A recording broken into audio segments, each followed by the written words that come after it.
En el primer día nosotros hablamos de lo que no es el Evangelio. El segundo día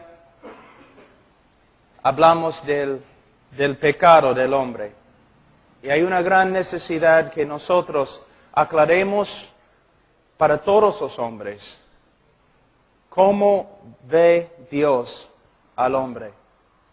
Necesitamos hablar del pecado. Necesitamos ser fuertes.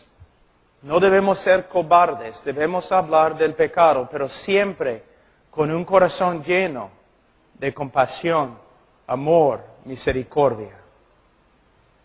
Hablamos ayer del Evangelio. Muchos en el día de hoy, cuando hablan de la cruz del Calvario, hablan de los sufrimientos de Jesucristo. Los sufrimientos físicos causados por los hombres. Y sus sufrimientos físicos son importantes. No debemos dejar de predicar acerca de los sufrimientos físicos de Cristo. Pero a la vez, en el día de hoy, ustedes son testigos. Cuando ustedes han escuchado a un predicador predicando sobre la cruz, ¿cuántas veces has escuchado a un predicador hablando de Cristo sufriendo bajo la ira y la furia y el aborrecimiento de Dios contra el pecado? Es muy importante que nosotros expliquemos bien lo que sucedió en la cruz y cómo nos redimió Cristo. Cómo nos redimió. También en nuestro evangelismo es muy importante que presentemos ante los hombres el problema que se encuentra en las Escrituras, el problema más grande de la Biblia. Si Dios es justo, ¿cómo puede Dios perdonar? Dios no puede negar su justicia para mostrar amor, misericordia y compasión, sino Dios tiene que satisfacer su justicia por medio de derramar su ira sobre la propiciación que es Cristo. Habiendo satisfecho su justicia, Él puede demostrar amor hacia los pecadores, porque Él ha pagado la pena de su pecado, de su desobediencia. Ahora también es importante hablar de la resurrección. Creo que en la próxima conferencia voy a tener que hacer eso. Debemos enfatizar que Cristo no solamente murió, sino también resucitó, y el significado de la resurrección. Se puede escribir libro tras libro tras libro con respecto a la resurrección de Cristo. Pero con respecto al Evangelio y la predicación del Evangelio a un pecador, es importante enfatizar que la resurrección de Jesucristo fue la señal, la evidencia pública de su Padre, que su Padre había aceptado su sacrificio como paga por nuestro pecado. Ahora, después de predicar el Evangelio, ¿qué debemos hacer? Con una pasión fuerte, con una sinceridad genuina, debemos rogar, como dice el apóstol Pablo, a los hombres para que se arrepientan y crean en el Evangelio. También debemos darnos cuenta que salvación es una obra del Espíritu Santo y las personas se convierten de diferentes maneras. Les voy a dar un ejemplo. Una vez yo estaba predicando en Ohio, hace como 20 años. Y antes de terminar la prédica, un niño de 9 años se paró atrás y empezó a pasar adelante, así, llorando y temblando todo su cuerpo. Y yo le pregunté, hijo, ¿qué problema tienes? ¿Por qué eres así? Él dijo, ¿es posible que un Dios santo puede perdonar a un pecador como yo? Niño, tienes 9 años. ¿Qué has hecho? Desobedecí a mi madre. Tú dices, caramba, el niño tiene problemas emocionales, tan asustado, tan dolorido, simplemente porque desobedeció a su mamá. Lo que tienes que entender es que todo pecado es pecado grave. El Espíritu Santo estaba usando su rebeldía contra su madre para mostrarle que era pecador y que merecía el infierno. El Espíritu estaba obrando dentro de su corazón, exponiendo la maldad que estaba allí dentro. Casi inmediatamente después de hablar con él, él clamó al Señor, a solas, no una repetición de una oración. Él clamó al Señor, Señor, sálvame. Pasamos por varios versículos, promesas de la salvación. Salió esa noche diciendo, el Señor me ha salvado, me ha librado de mis pecados. Tú dices, gloria a Dios, un éxito. No mencioné una parte importante, quizás la parte más importante. La mayoría de los evangelistas dicen a la gente, si tú crees en el Señor serás salvo. La persona clama al Señor y siente en su corazón que el Señor le ha salvado. Pero no es suficiente. Debemos también advertir a los que confiesen a Cristo con nosotros. ¿Qué debemos hacer? Vamos a volver a este niño. Después, cuando él me dijo, Cristo me ha salvado, estoy seguro, yo le dije, niño, si de verdad esta noche te has arrepentido y has creído en Cristo, Él te ha salvado, de verdad. Porque somos salvos por medio de la fe. Gloria a Dios. Si esta noche has creído en Él, eres salvo. Pero niño, va a haber evidencias de la salvación genuina.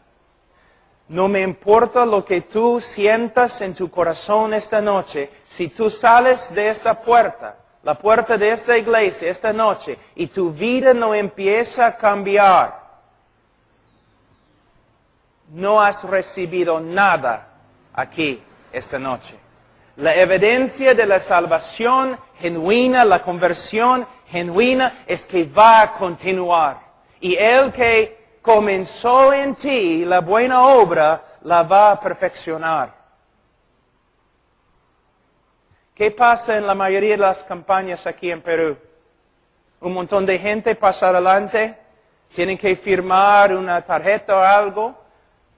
Muchas veces reciben 5 minutos de consejería. Repite esta oración, ya eres salvo.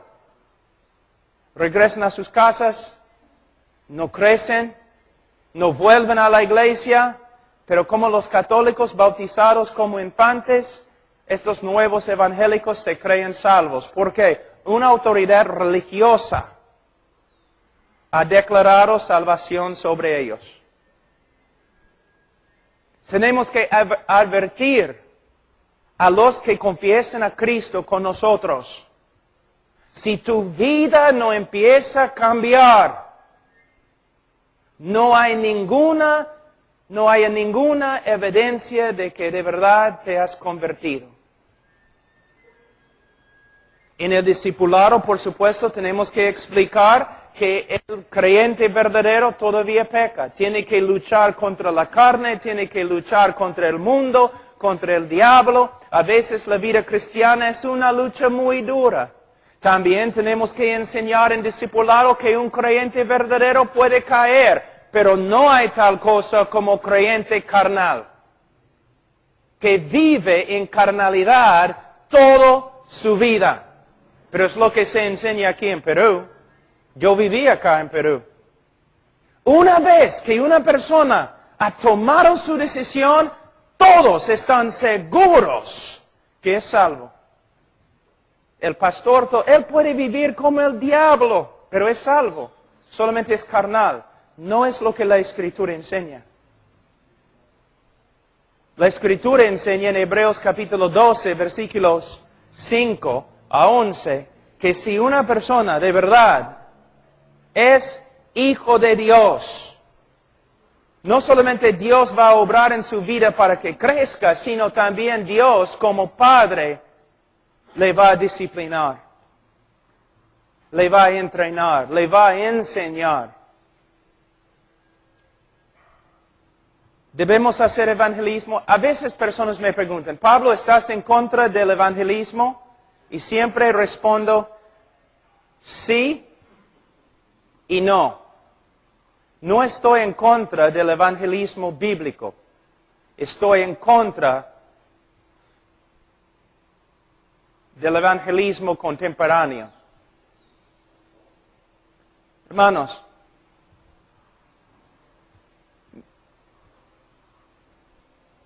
pensemos un ratito en lo que estamos haciendo. Y no pueden negarlo. Grandes campañas, música, skits, teatro, entregando ropa, comida, juegos, jóvenes, letreros, luces, una prédica de un hombre muy carismático y luego después una invitación. Y enseñamos ahora a los evangelistas cómo deben hacer las invitaciones. ¿No? Primero, ¿no? ¿Cuántas personas aquí esta noche quieren recibir a Cristo? Todas las cabezas inclinadas, nadie está mirando. ¿Qué es eso? Nadie está mirando. Ahora levanta la mano. Ok, no vas a levantar la mano. Levanta el dedo. Yo veo tu dedo. Ahora que te veo, tienes que pasar adelante porque te he visto. Pasen adelante. Consejería. Mayormente consejería no bíblica. Entrenamos a un grupo de hermanos o jóvenes cómo aconsejar con un folletito que tiene varias etapas. Y si la persona dice sí a cada pregunta, entonces recibe la declaración, eres salvo. ¿Cómo debemos dar una invitación? ¿Sabe qué? Hay algo interesante. Hay un doctor Dallimore, que es uno de los historiadores de la iglesia más grande, vive en Canadá. Y es experto en los puritanos, los bautistas de antigüedad, el evangelismo histórico. Y un amigo mío lo llamó una vez, dijo, ¿y cómo invitaron a los puritanos y los bautistas tempranos? ¿Cómo invitaron ellos a los pecadores para que reciban la salvación? Y él dijo, bueno, desde el comienzo de su sermón hasta el fin, estaban proclamando a los hombres, vengan a Cristo, vengan a Cristo, vengan a Cristo, reciban a Cristo, creen en Cristo, arrepiéntense. Pero si los puritanos y los bautistas tempranos no daban invitaciones como nosotros, ¿cómo sabían cuando una persona de verdad se convertía? Y él dijo, fácil. La persona seguía en la iglesia y seguía creciendo en santidad. Ahora, nosotros, ¿cómo sabemos en las campañas en el día de hoy que una persona ha recibido a Cristo? Porque ha repetido una oración con nosotros y nunca regresa a la iglesia. Y no crece en santidad. Tenemos 400 decisiones, quizás 3 personas reciben a Cristo, tú dices gloria a Dios, ellos vienen a la iglesia, reciben discipulado, pero hay más que 300 personas ahora engañadas por causa de nuestra manera de hacer evangelismo. Podemos dar invitaciones, por supuesto, pero debemos dar invitaciones bíblicas.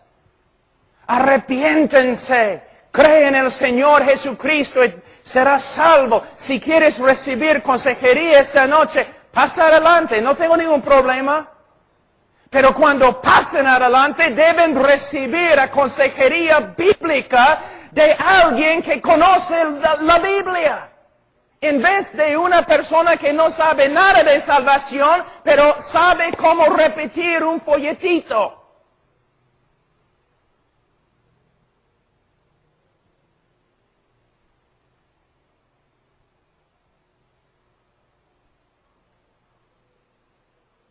Así.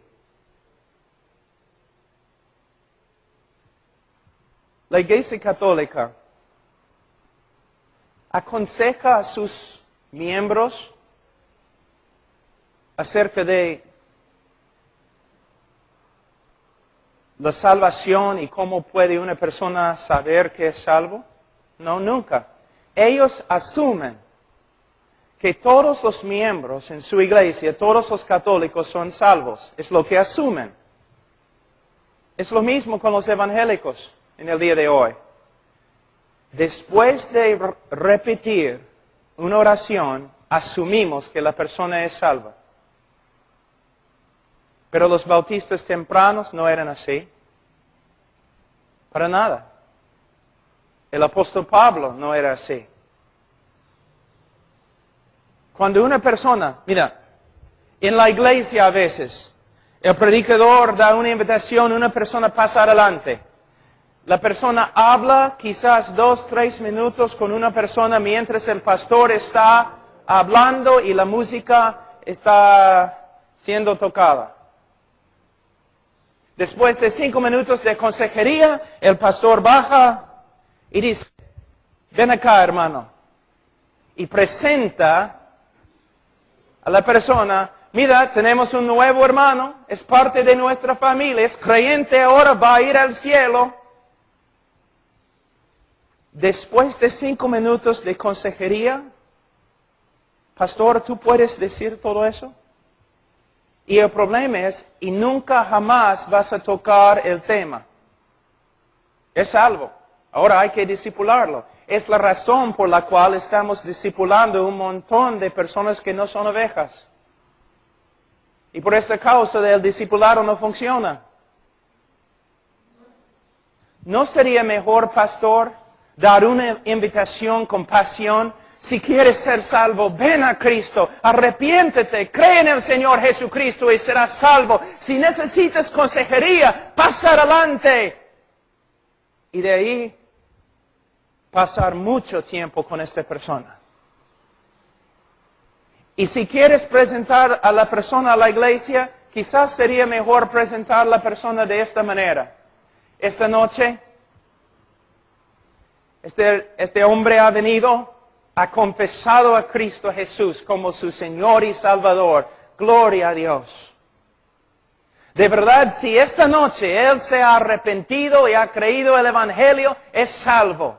Pero en nuestra iglesia amamos a los hombres. Y nosotros queremos tener bastante cuidado con su salvación. Entonces, en las semanas que vienen vamos a estar entrando en tiempo de estudio con este hombre para asegurar bíblicamente, para que él venga a tener una seguridad bíblica con respecto a su salvación. Y lo vamos a presentar a la iglesia como hermano bíblicamente en su bautismo.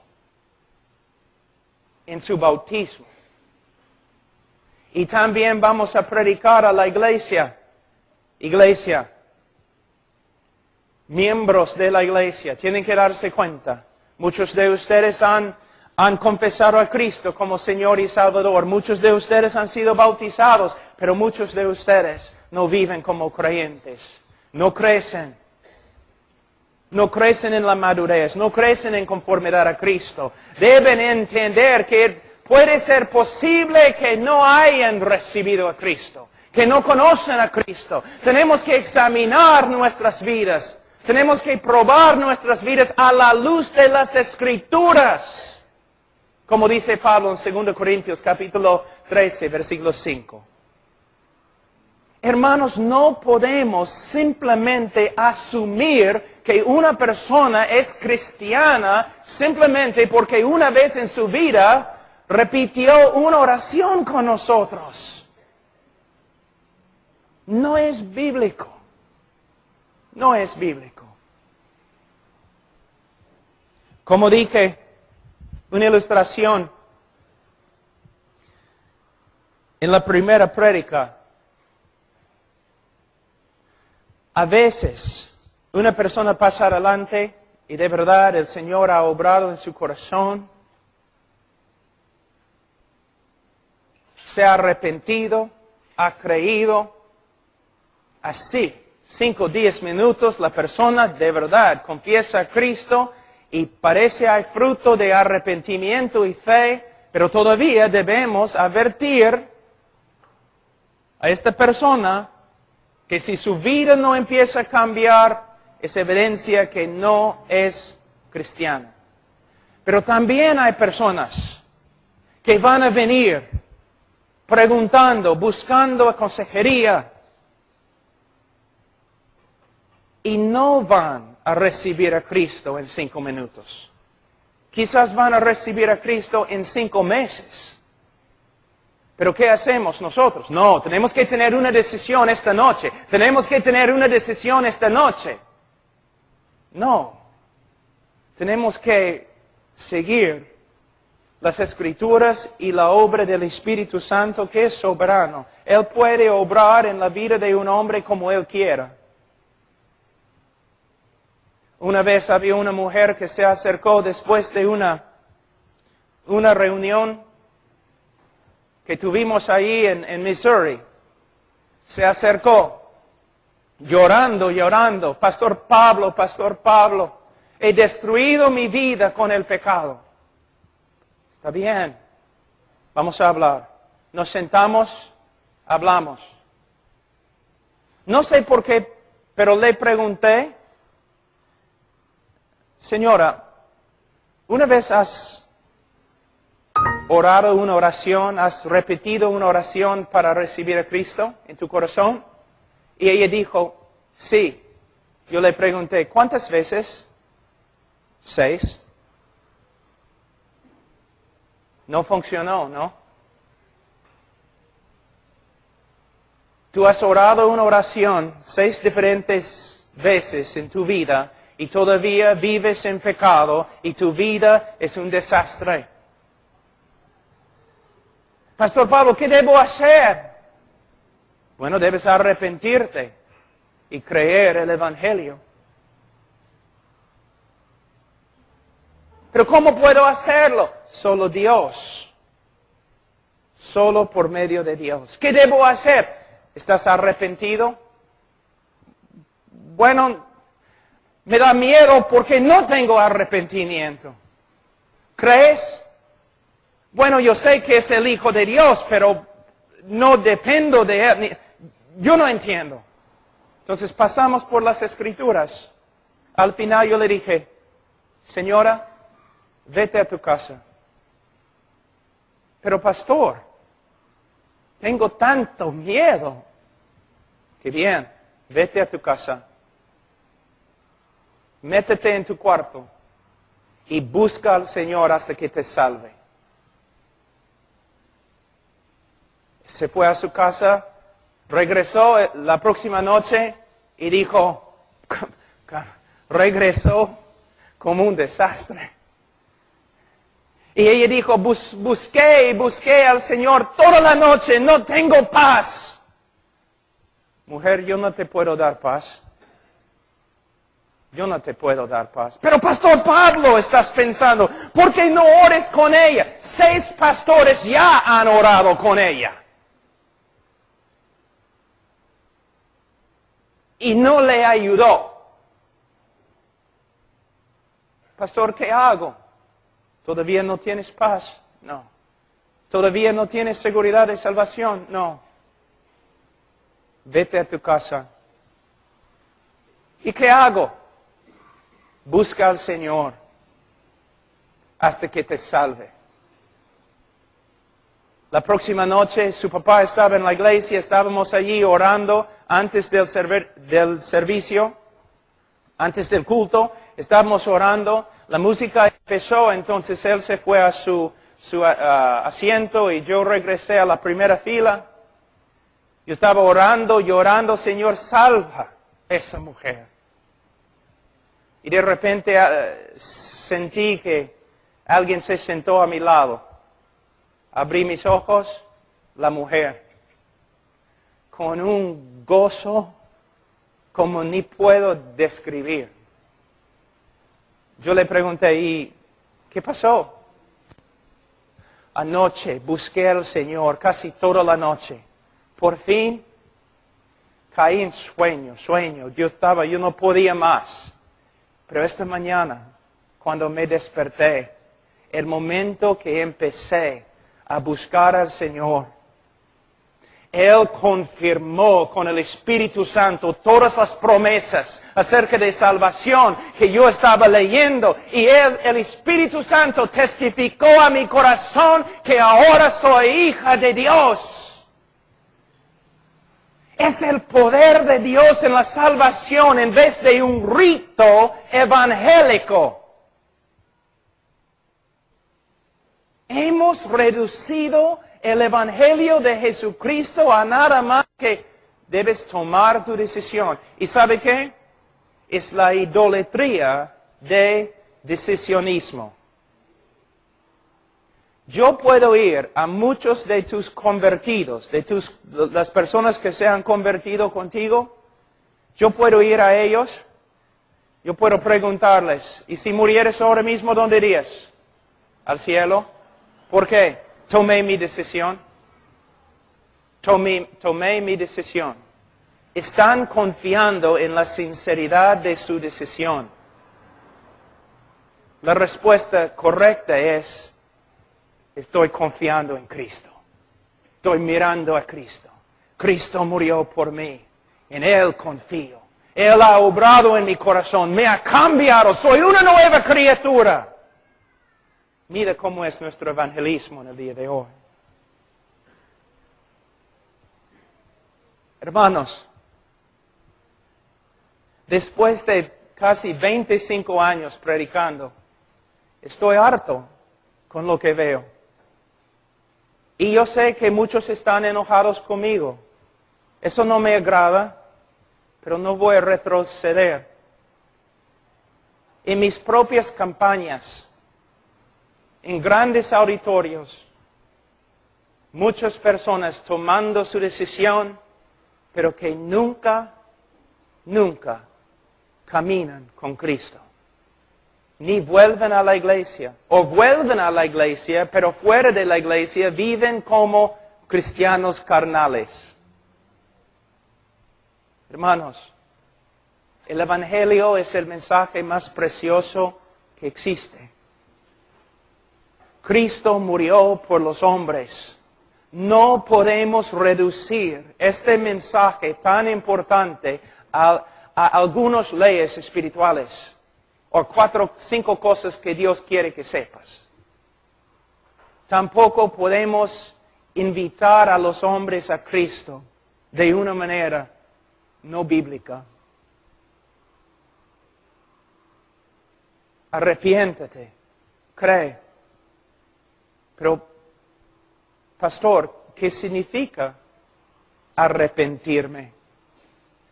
Abrimos la Biblia. Explicamos lo que sucede bíblicamente cuando una persona se arrepiente. Porque no debemos usar palabras que no podemos explicar, definir. No debemos dar un mandamiento a los incrédulos que no explicamos.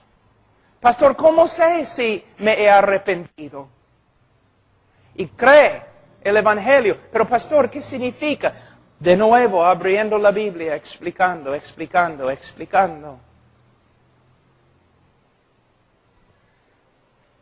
En los Estados Unidos y también en Perú, he escuchado muchas veces líderes diciendo, tenemos que discipular más. De verdad, tenemos que discipular más. ¿Por qué?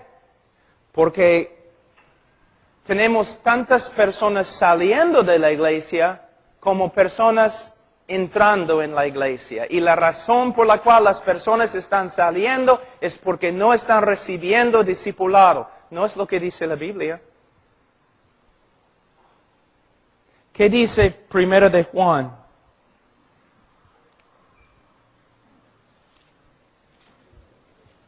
Capítulo 2, versículo 19.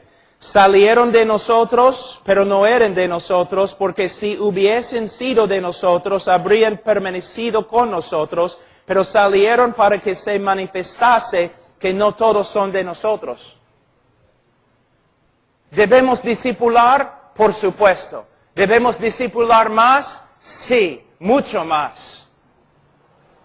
Pero no un discipulado de métodos, un discipulado de doctrina, teología, para que el pueblo de Dios conozca a su Dios. Pero ¿por qué salen de nosotros? ¿Por qué no quedan allí en el camino del cristianismo? Porque nunca eran convertidos para empezar.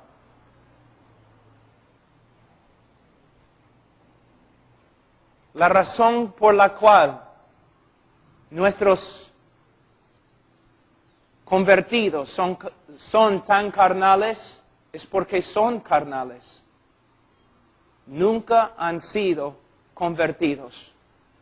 De verdad, nunca han tenido la oportunidad, porque el mensaje que predicamos muchas veces no es el Evangelio. La invitación que damos es muy superficial y nunca damos advertencias acerca de cómo uno puede tener una seguridad bíblica de la salvación.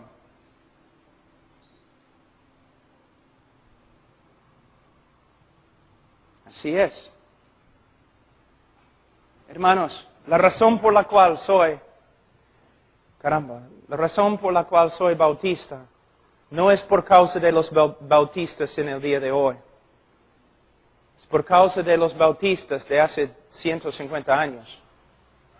Si Spurgeon podría regresar hoy día y ver a una iglesia bautista y las prédicas en las iglesias bautistas, él dejaría la iglesia bautista.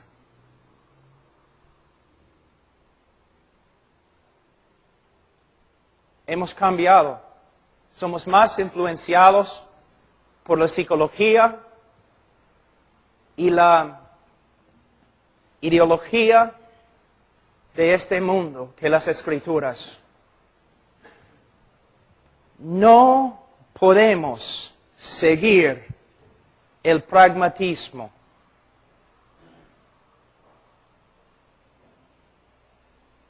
Tenemos que seguir la doctrina bíblica.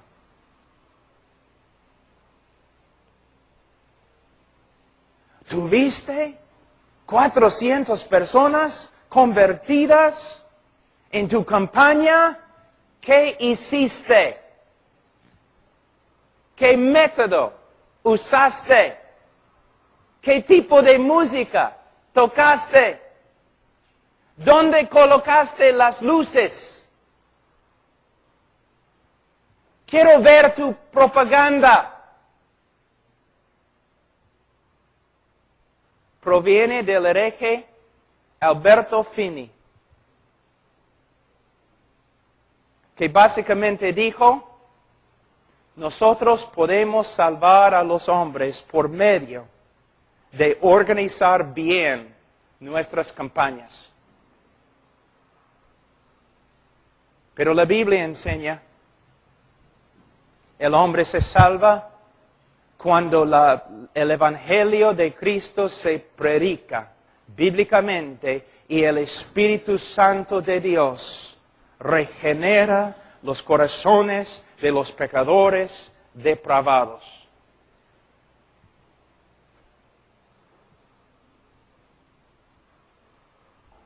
Es mi última prédica. Solamente quería resumir.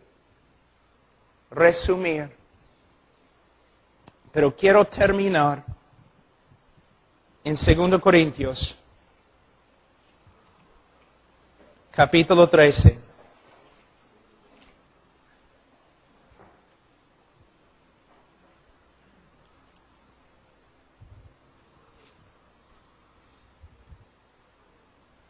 Versículo 5. Muchos en la iglesia en Corinto no andaban bien. Fíjate que ni una vez Pablo les pregunta, ¿había un tiempo en la vida de ustedes que oraron para recibir a Cristo? Ni una vez. Pero él dice lo siguiente: examinaos a vosotros mismos si estáis en la fe. Probaos a vosotros mismos. ¿O no os conocéis a vosotros mismos que Jesucristo está en vosotros, a menos que estéis reprobados? 2 Corintios 3 y 5. Pastor, con los supuestos hermanos en tu iglesia, ¿cuándo es la última vez que fuiste a uno de ellos usando este texto? Hermano, tú confesaste a Cristo. Hermano, fuiste bautizado. Hermano, te has identificado con nuestra iglesia, pero ahora estás viviendo como un incrédulo. Es posible que eres un incrédulo. Vamos a sentarnos principalmente con el libro de 1 de Juan. Vamos a sentarnos. Necesitas examinarte a la luz de las Escrituras, porque en 1 de Juan encontramos varias evidencias de un creyente verdadero. Hermano, por favor, es posible que ni eres salvo. No. Mayormente los pastores van a los hermanos, miembros que están viviendo como el diablo, y van diciendo lo siguiente: hermano, eres cristiano, entonces debes portarte como un cristiano.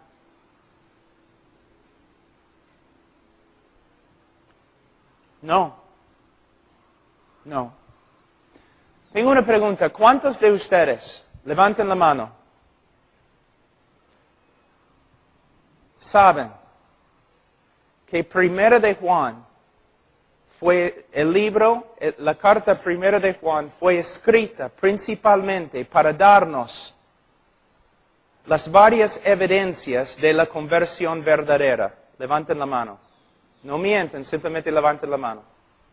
¿Cuántos pastores, no levanten la mano, pero cuántos pastores aquí han usado 1 de Juan para enseñar a su congregación y a una oveja descarriada las evidencias bíblicas de la conversión verdadera? Hermanos, ¿por qué? Porque hemos aprendido métodos en vez de aprender las Escrituras. En 1 de Juan capítulo 5, versículo 13. Estas cosas, ¿cuáles son estas cosas? 1 de Juan. Estas cosas os he escrito a vosotros, a la iglesia, que creéis en el nombre del Hijo de Dios, para que sepáis que tenéis vida eterna. Hermanos, a través de la historia de los bautistas, de los presbiterianos, congregacionalistas, aún metodistas, a través de la historia de las iglesias bíblicas en los últimos, no sé, 100, 200, 300, 400 años. Este libro fue escrito, fue enseñado a los que confesaban a Cristo para que tuvieran una seguridad bíblica con respecto a su propia conversión, pero en el día de hoy no se usa. Porque si un hermano duda su salvación, mayormente la pregunta es, hermano, ¿me dices que estás dudando tu salvación? Sí. Bueno, voy a hacerte algunas preguntas. ¿Había un tiempo en tu vida cuando oraste y pediste a Cristo que entraras en tu corazón? Sí, pastor. Bueno, ¿estabas sincero cuando le pediste? Bueno, creo. Entonces eres salvo. Es el diablo que te está molestando. ¿Cuántas veces has usado este método? Es el diablo que te está molestando. ¿Dónde aprendiste esto? De otra persona, pero tienes que preguntarle a él, ¿dónde aprendiste esto? Porque no se encuentra en la Biblia. Cuando una persona viene y dice, tengo dudas con respecto a mi salvación, ¿qué debemos hacer? Debemos ser bíblicos. Debemos ir a 1 de Juan y decir, mira, esta carta fue escrita para que una persona tenga la evidencia bíblica de la salvación. Para que una persona pueda tener una seguridad bíblica de la salvación. Entonces vamos a pasar por todo el libro y tú vas a examinar tu vida a la luz de este libro. Pero este libro, como el Evangelio mismo, ha sido olvidado, abandonado, ha sido puesto a un lado y no se usa en el día de hoy. Por eso nuestro evangelismo es tan superficial y tenemos un montón de conversos que no son conversos. Pablo, ¿por qué hablas con tanta pasión? Porque estamos hablando de los almas de personas engañadas. Muchas veces por nosotros que predicamos el evangelio. Mira cómo hemos reducido el evangelio de esta forma. ¿Quieres ir al cielo? Oh, ¿sabes que eres pecador? Sí. ¿Quieres ir al cielo? Sí. Entonces repites esta oración. Ok. Ellos repiten la oración. ¿Fuiste sincero cuando oraste? Bueno, creo. Entonces eres salvo. Si dudas tu salvación, estás dudando a Cristo porque Él dice que eres salvo. Luego, una persona viene. No sé si soy salvo, pero ¿pediste a Cristo que entrara en tu corazón? Sí. Bueno, ¿fuiste sincero cuando oraste? Creo que sí. Entonces eres salvo. El diablo está molestándote. El Espíritu Santo es lo mismo. ¿Cómo puede una persona vivir lleno del Espíritu Santo? Nosotros sabemos que mayormente la llenura del Espíritu Santo proviene a través de una obra progresiva de Dios. Él obra en nuestra vida poco a poco conformándonos a Cristo y nosotros nos entreguemos más y más al Espíritu de Dios. Pero hay un folleto muy popular que se usa en Perú que va así. ¿Quieres ser lleno del Espíritu Santo? Sí. Entonces, ¿cuál es la única cosa que es un estorbo para la obra del Espíritu Santo en tu vida? Bueno, mi pecado. Entonces, tienes que confesar tu pecado. ¿Ok? La persona confiesa su pecado. ¿Has confesado todos tus pecados? Sí. Bueno, la Biblia dice en Efesios capítulo 5 que es la voluntad de Dios que seas lleno del Espíritu Santo. Entonces, ora al Señor conforme a su voluntad para que Él te llene del Espíritu Santo. La persona lo hace. ¿Oraste? Sí. ¿Sinceramente? Sí. Entonces, por fe tienes que creer que estás lleno del Espíritu Santo. ¿Puedes ver? 3 diferentes ritos que hemos creado. ¿Cuántas personas han leído esos folletos? ¿Ninguno? Sí hay. Yo viví acá. Pero cuando una persona viene y dice, no sé si soy salvo, yo voy al libro de Primera de Juan y digo, ok, vamos a tomar un examen. Juan 1, 5. Este es el mensaje que hemos oído de Él y os anunciamos. Dios es luz y no hay tinieblas, ningunas tinieblas en Él. Significa que Dios es santo, sí, pero mayormente en el contexto de Primera de Juan, esta iglesia fue atacada por un grupo que al final llegó a ser los gnósticos. Y ellos enseñaron que Dios era un Dios esotérico, oscuro, y nadie podía conocer a Dios y nadie podía conocer su voluntad. Pero Juan está diciendo no. Él está diciendo Dios es luz. ¿Qué significa? Dios ha revelado su carácter y ha revelado su voluntad a nosotros. Él nos ha mostrado quién es y lo que quiere. Él sigue en versículo 6. Si decimos que tenemos comunión con Él, si decimos que somos cristianos y andamos en tinieblas, mentimos y no practicamos la verdad. Mentimos y no somos cristianos. Entonces, ¿qué quiere decir? Si una persona dice que es creyente, pero vive en oscuridad, ¿qué significa? Vive de una manera que contradice lo que sabemos de Dios y contradice lo que sabemos de la voluntad de Dios. Él es mentiroso cuando dice que es cristiano. La palabra andar es muy importante en el griego. La palabra andar es pateo. Pateo. Aquí es peripateo. Significa andar por todos lados. Una persona... ¿Un cristiano peca? Sí, puede pecar.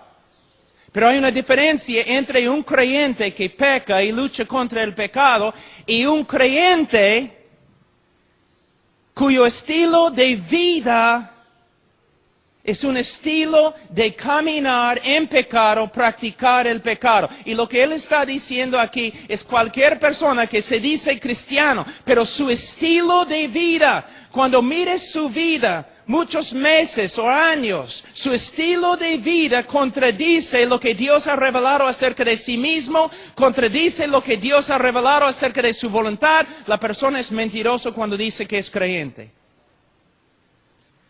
La segunda prueba, en capítulo 1, versículo 8, si decimos que no tenemos pecado, nos engañamos a nosotros mismos y la verdad no está en nosotros. Versículo 10, si decimos que no hemos pecado, le hacemos a Él mentiroso y su palabra no está en nosotros. Si negamos que tengamos pecado, no somos cristianos. ¿Qué quiere decir? Una de las marcas o evidencias más grandes del cristianismo no es perfeccionismo. Una de las evidencias más grandes de que uno es cristiano es que él es sensible al pecado en su vida.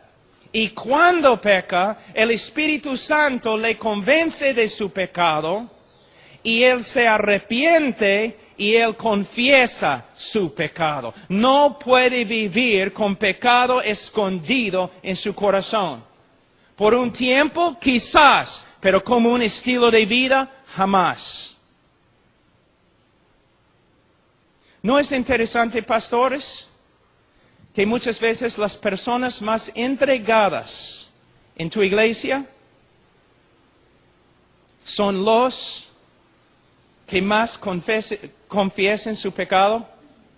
¿Y los hombres más carnales en tu iglesia nunca se preocupen por su pecado?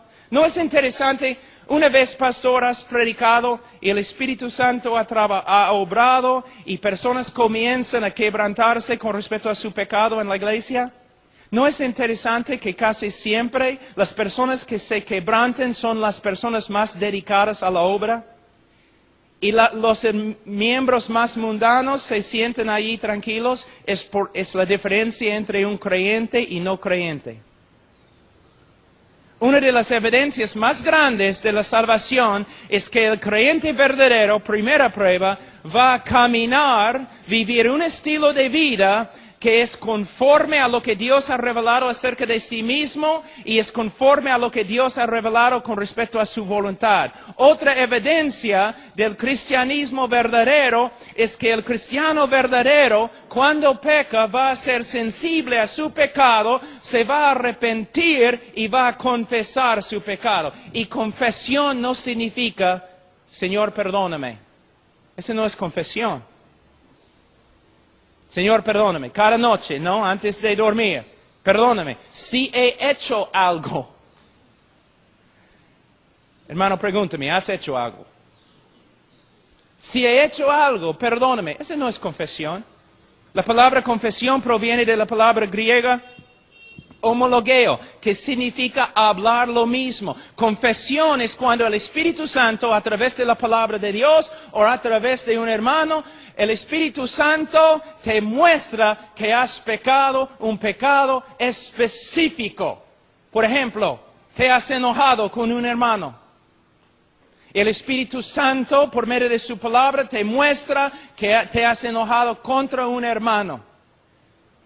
Confesión es cuando tú dices, Señor, lo que tú dices acerca de mí es verdad. Estoy de acuerdo contigo. Tú dices que me he enojado con un hermano. Tienes razón. Yo confieso, he pecado. Me he enojado con un hermano. Perdóname.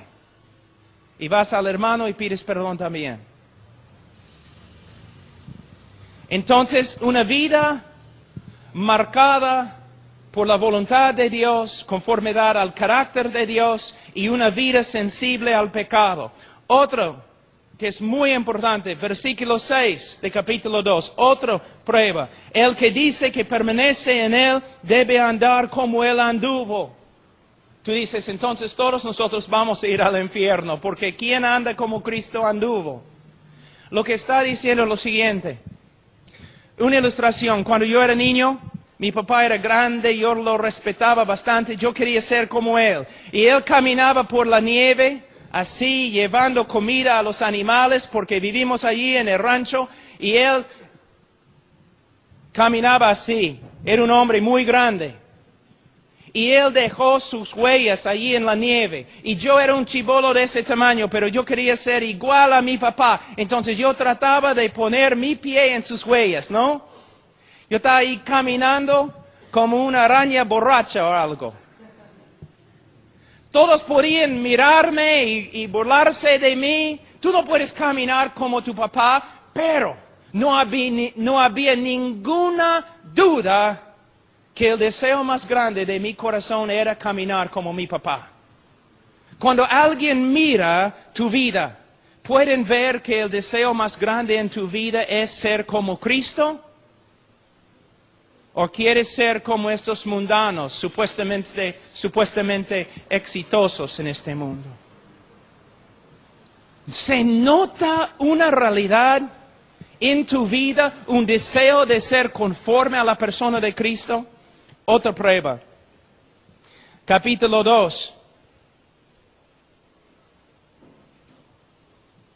Hemos pasado por alto una prueba.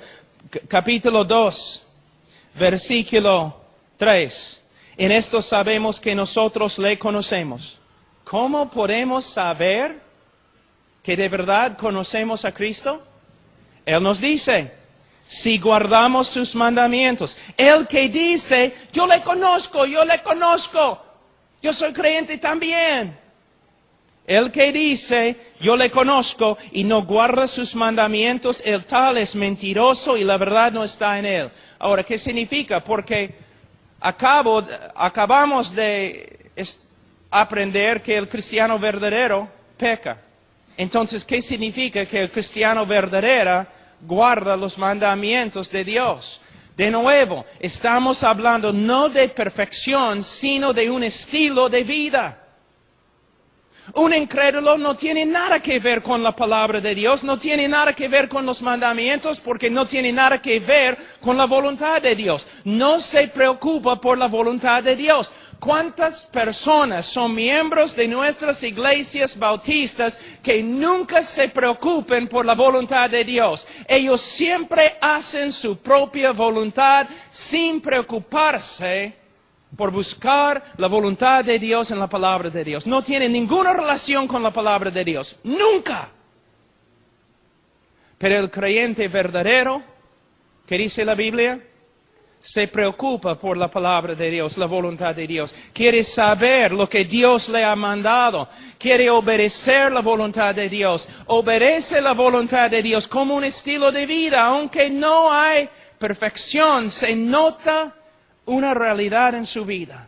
Él quiere ser obediente. Él tiene una relación con la palabra de Dios. Y cuando desobedece, y todos nosotros desobedecemos, entonces volvemos a versículo 8 y 10 de capítulo 1. Cuando desobedece los mandamientos de Dios, es sensible a su pecado y se arrepiente y confiesa. Personas vienen a mí siempre diciendo, tengo una nueva relación con Dios. Entonces yo digo, bueno, ¿tienes una nueva relación con el pecado? Porque si no tienes una nueva relación con el pecado, no tienes una nueva relación con Dios. Tengo una nueva relación con Dios. ¿Tienes una nueva relación con su voluntad? Porque si no tienes una nueva relación con su voluntad, no tienes una nueva relación con Él. Hermanos, así es. Otro. Versículo 9.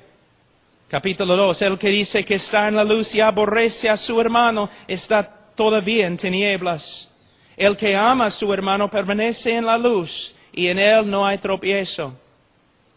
Una de las evidencias más grandes de la conversión verdadera es el amor que uno tiene para los hermanos en Cristo. Hermano aquí no se refiere a los pobres, aunque debemos amar a los pobres. No se refiere de personas de otras razas, porque hay solamente una raza, la raza humana. Es una referencia a los creyentes. Una de las evidencias más grandes de la conversión es que vas a querer estar con los creyentes, amándoles y demostrando tu amor por medio de servirles. La persona que dice, sí, soy cristiano, pero no voy a la iglesia porque la iglesia está llena de hipócritas, esta persona está haciendo la obra de su padre, Satanás, el acusador de los hermanos. Porque si de verdad los hermanos no están andando bien, un hermano verdadero que los ama va a ir a ellos y ministrarles para que se arrepientan. Una de las marcas, características más grandes del cristianismo es el amor que tenemos para los hermanos. Ahora, hemos pasado por 1 capítulo y medio y vamos a terminar. Tenemos 5 capítulos de pruebas. Es el estándar bíblico. Si queremos saber si somos salvos, si queremos aconsejar, debemos usar las Escrituras. No un folletito escrito en los Estados Unidos.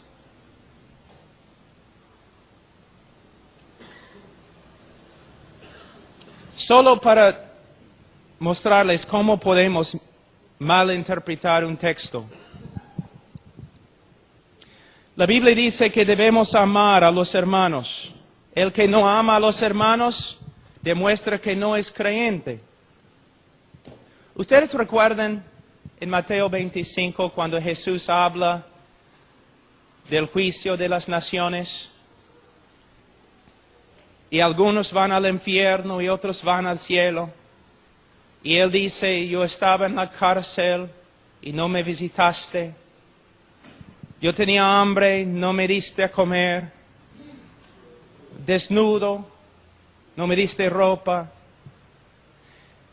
con este texto nosotros decimos, bueno, debemos tener ministerios en la cárcel y debemos dar ropa a los pobres. Este texto no tiene nada que ver con un ministerio en la cárcel. No tiene nada que ver con dando ropa a gente pobre. Lo siento, no es el contexto. Debemos tener ministerios en la cárcel, por supuesto. Debemos evangelizar a cada criatura y hay muchas criaturas en la cárcel. Debemos evangelizar ahí. Debemos dar ropa a los desnudos, por supuesto. Debemos dar alimento a los que tienen hambre, claro que sí. Pero no es lo que Jesús está enseñando en ese texto. ¿Qué está enseñando? Él no está diciendo, yo, Jesús, era asesino y no me visitaste. Él no está diciendo, yo era un ladrón en la cárcel y no me visitaste. No es lo que Él está diciendo. Él está diciendo lo siguiente. Él está hablando de que la característica más grande del creyente verdadero, oveja verdadera, es amor para con los hermanos. Y Él usa una ilustración muy potente. Él dice lo siguiente. Este es el contexto. Vamos a decir que somos una iglesia escondida ahí en Roma, o en Israel. Una iglesia perseguida y por eso escondida. Y tenemos una reunión escondida, fuera de la ciudad, porque hay hombres que quieren matarnos, meternos en la cárcel. Entonces, cuando estamos regresando a la ciudad, los soldados romanos capturan a nuestros dos pastores. O vamos a decir simplemente, capturan a dos hermanos. Dos hermanos fieles en la iglesia, los soldados romanos los capturan y los meten en la cárcel. En la cárcel en esa época, tú mueres, a menos que alguien te traiga comida de afuera. Tú mueres de frío, a menos que alguien de afuera te traiga ropa. Entonces nuestros hermanos ahora están en la cárcel y van a morir porque los soldados les han golpeado gravemente y tienen heridas. Los hermanos están allí sin comida y sin agua. Entonces nosotros llamamos una reunión como una iglesia. Y nosotros decimos, bueno, tenemos que llevar ropa y comida y medicina a nuestros hermanos que han sido capturados. Y todos dicen, amén. Pero entonces un hermano se para y dice, pero los que lleven la comida y la medicina a la cárcel, bueno, hay soldados ahí, hay espías ahí. Si yo llevo la comida a ellos, me van a capturar también y voy a estar en la cárcel también. Ahí es la prueba. ¿Amas a tu hermano o no? ¿Vas a ir? Aunque quizás te maten, vas a ir. Es lo que Jesús está diciendo. Él no está hablando de personas en la cárcel que han cometido robo o asesinato. Él está diciendo que la evidencia más grande de que eres oveja es que vas a arriesgar tu vida por los hermanos porque los amas. Pero puedes ver cómo nosotros sacamos un texto fuera de su contexto y decimos que somos bíblicos. ¿He probado mi punto? Hermanos, tenemos que estudiar las Escrituras. No simplemente leer algo y usarlo. Es como un evangelista una vez dijo, Apocalipsis 3:20, aquí estoy a la puerta y llamo, si alguno oye mi voz, yo abriré la puerta, yo entraré a él. Yo le dije, después de la reunión, pero, hermano, en el contexto gramático de Apocalipsis 3:20, Jesús no está tocando a la puerta del corazón de un pecador, está tocando a la puerta de una iglesia. Él me dijo, yo sé, Pablo, pero funciona. Pero hermano, pragmatismo es muy peligroso. No debemos hacer algo porque funciona. Debemos hacer algo porque es lo que la Biblia enseña. ¿No podemos decir a los pecadores que Cristo está llamando? A veces aún podemos usar este texto como una ilustración. Creo que sí, no voy a pelear. Pero debemos tener bastante cuidado porque la mayoría de las personas en los Estados Unidos y también en Perú creen que Cristo está tocando a la puerta del corazón de un pecador en ese texto cuando no es así. Está tocando a la puerta de una iglesia rebelde y fría. ¿Ves? No tenemos el derecho de torcer las Escrituras simplemente porque funciona. Oremos. Tu mamá, lo que tienes que entender es que todo pecado es pecado grave. El Espíritu Santo estaba usando su rebeldía contra su madre para mostrarle que era pecador y que merecía el infierno. El Espíritu estaba obrando dentro de su corazón, exponiendo la maldad que estaba allí dentro. Casi inmediatamente después de hablar con él, él clamó al Señor, a solas, no una repetición de una oración. Él clamó al Señor, Señor, sálvame. Pasamos por varios versículos, promesas de la salvación. Salió esa noche diciendo el Señor, me ha salvado, me ha librado de mis pecados. Tú dices, gloria a Dios, un éxito. No mencioné una parte importante, quizás la parte más importante.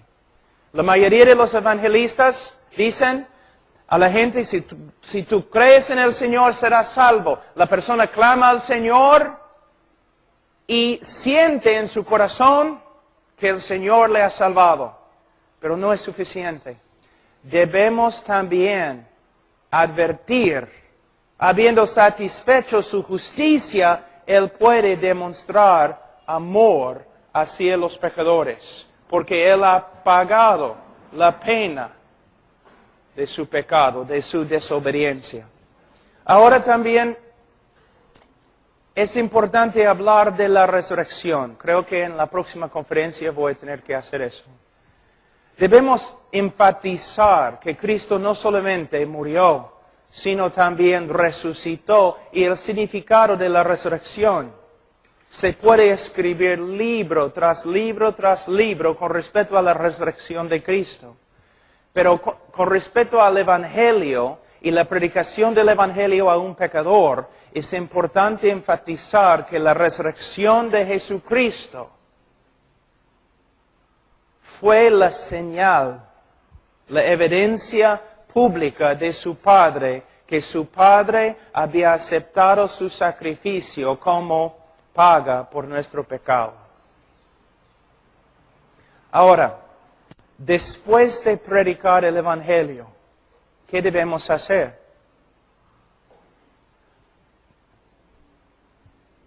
Con una pasión fuerte, con una sinceridad genuina, debemos rogar, como dice el apóstol Pablo, a los hombres para que se arrepientan.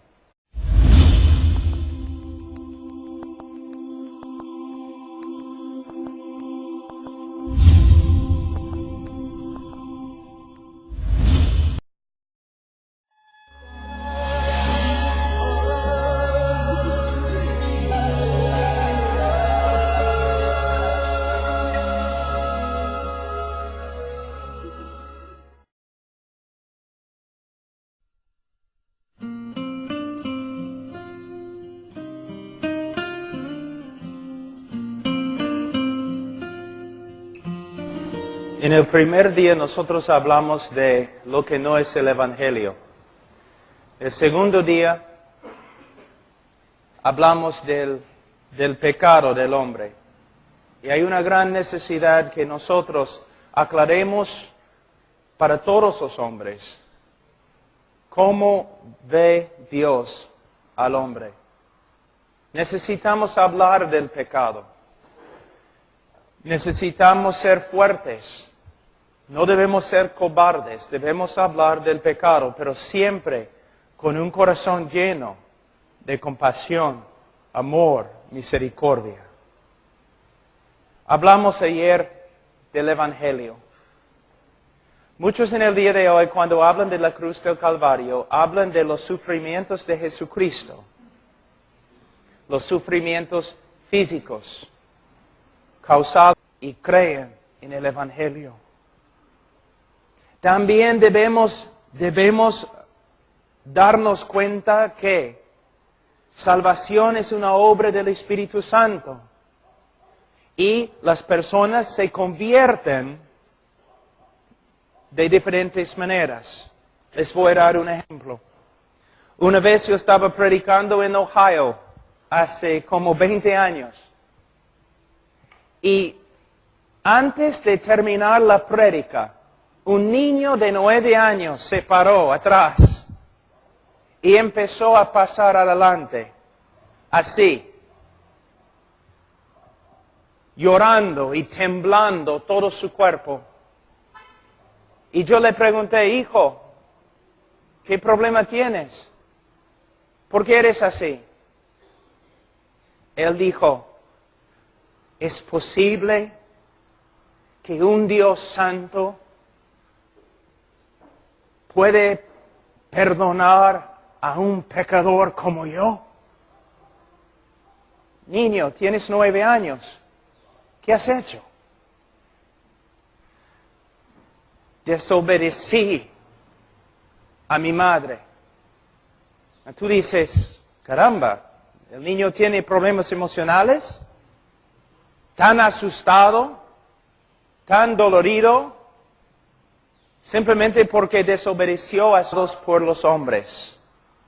Y sus sufrimientos físicos son importantes.